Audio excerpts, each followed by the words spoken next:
اللہ نے ایک بار یہ زندگی دی ہے، دوسری بار یہ زندگی نہیں ملنی۔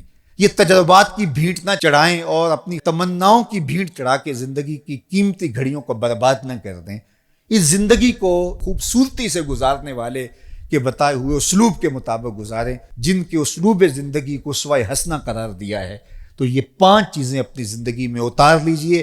سب سے پہلی چیز کہ نیتوں کا حسن، دوسری چیز اپنے وقت کی قدردانی اور اپنی زندگی سے لا یعنی اور بے مقصد چیزوں کو نکال دینا، تیسری چیز جو اپنے لیے پسند کرو وہی اپنے مومن بھائی کے لیے پسند کرو، اور چوتھی چیز حلال بھی واضح حرام بھی واضح، اور جو درمیان میں شبہ والی چیزیں ہیں ان سے اپنے آپ کو دور کیجیے، اور پانچویں چیز ہمارے ہاتھ سے اور ہماری زبان سے، ہمارے رویوں سے، ہمارے طرز معاشرت سے، ہمارے انداز زندگی سے کسی دوسرے کو کوئی تکلیف نہ پہنچنے پائے۔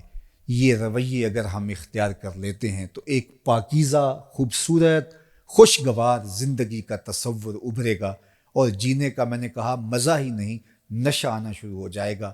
پھر زندگی کا ایک ایک پل قیمتی بھی ہو جائے گا، با مقصد بھی ہو جائے گا، اور پھر ایک نئی معاشرت کی تشکیل کے اندر ہمارا کردار بھی انتہائی اہمیت کا حامل ہو جائے گا۔ ورنہ جینے کو تو جانور بھی زندگی گزار رہے ہیں، جینے کو تو جو ہے وہ پرندے اور چوپائے بھی زندگیاں بسر کر رہے ہیں۔ انسان اشرف المخلوقات انہی خوبیوں کی وجہ سے ہے جو ممتاز ہوتا ہے دیگر مشارکات سے اور دیگر مخلوقات سے، وہ اس کے وہ وصف ہیں۔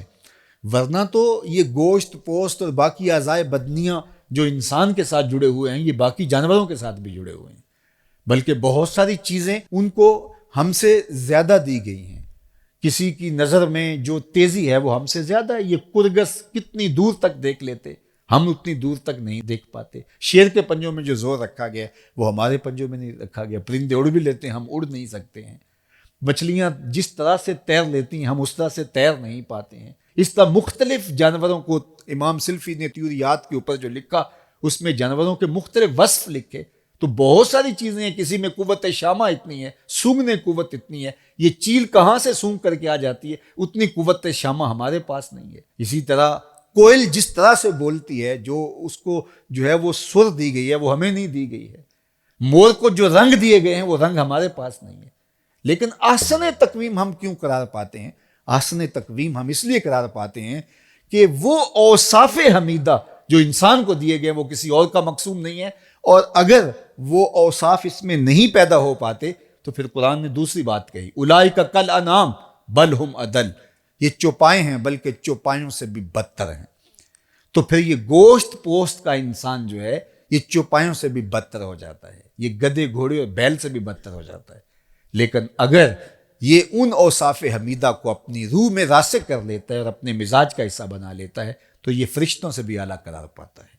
تو میں اور آپ اپنی زندگی کو ان خوبیوں کا حامل بنائیں۔ اللہ مجھے آپ کو توفیق عمل نصیب فرمائے۔